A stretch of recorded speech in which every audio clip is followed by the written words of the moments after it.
Pa knjiga Čudesna Srbija, kao i većina knjiga koje sam ja radio, su nastale kao neko sećanje na moj udžbenik geografije 7. razreda osnovne škole, gde ja pretpostavljam nama ugrađa neki čip da ta Srbija uopšte nije zanimljiva kao turistička destinacija i da smo mi po nekom refleksu svišli na neko naše more ili na neko grčko more ili tako, i da čak i te banje su bile zapostavljene. Moram priznati da sam i ja u tom nekom periodu išao na neko naše more i u tako neka inostranstva, dok nisam počeo, malo zbog posla, malo zbog radoznalosti, da otkrivam u stvari sve te stvari u Srbiji koje su i daleko od puta, ali su i nekako kao da su namerno zaboravljene. I kako sam više to otkrivao, tako mi je to bilo sve zanimljivije i moram priznati da mi je jako drago uspeh ove knjige, ne samo uz nekom, se kaže, materijalnom, nego više o tome što su ljudi otkrili da stvarno u toj Srbiji ima nečega što vredi da ostanemo njoj, a ne da, jer kad ljudi dođu iz Grčke, kaže, osjećam se kao kod kuće. Mislim da je logičnije da se ovde osjeća gde jeste kod kuće, gde imate turističkih potencijala i kapaciteta koji mogu sve to da pruže. Nema mora, ali ima lepih reka, jezera, i mogu vam reći prvi put kad sam se kupao u Planinskom jezeru da više uopšte nisam razmišljao o kupanju u slanom moru.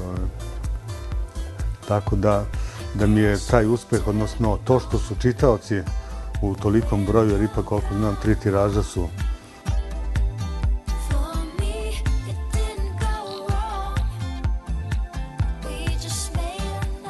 Kada se prvi put okupate u nekom planinskom jezeru, više more uopšte nije ni zanimljivo. Recimo, jako je zanimljivo da u većini naših krajeva postoji ili neka česma ili neki izvor i uvek su vezane priče da, kažu, ko popije vodu sa tog izvora ili da zauvek ostane u tom mestu. Tako da znači da tu ipak ima nečega što vredi. Kažu u Srbiji što dublje u šumu, to bolja drva.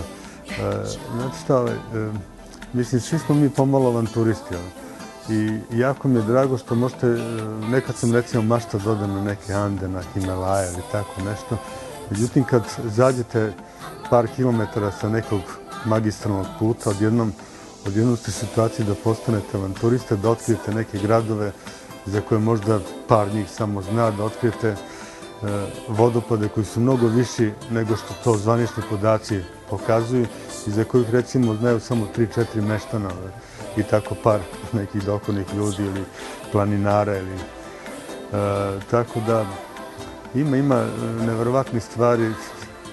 Neću da kažem da sam ja nešto otkrivo, sve je tu, ali možda sam prvi put publikovao neki vražji kamen, neku planinu Bobiju, Kamenu Goru ili tako, neki pravi rajevi koji evo sad već postaju neka tačka interesovanja i običnih turista na tom ostalom. Ja sam čak imao neki dogovor sa planinarima, pošto oni vode grupe od 50 ljudi, ja idem sam, pa kad god su hteli da negde odu, kaže, možeš ti da odeš, ipak tebi lakše nego 50 ljudi da istražaju, tako da mislim da sam čak i njima neke puteve utrao za obilazak.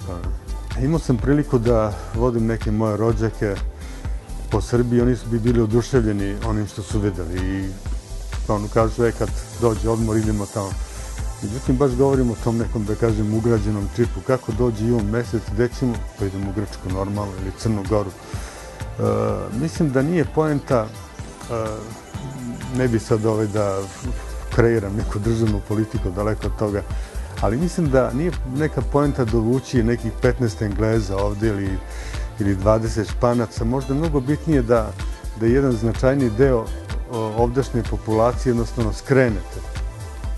Ne moraju čak, mogu oni da i odu u Grčku, ali malo nek skrenu da vide čega to ima, pa će se verovatno vremenom predomisliti. Možda će ostati ovde.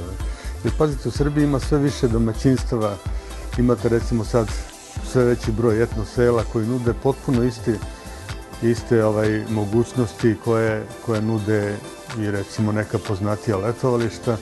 imate tu i bazena, imate sadržaje, imate kulturnih programa, manifestacija raznoraznih.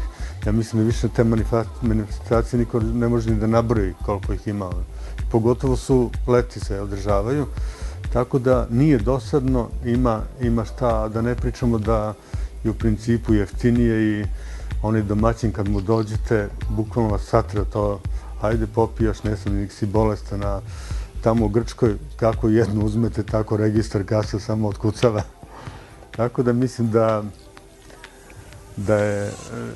bi ljudi ipak trebali da razmisle malo o tome da je kod kuće najlepše. Ostalom, kao što treba jesti hranu svog podnevlja, verovatno bi trebali u svom podnevlju se i odmarati.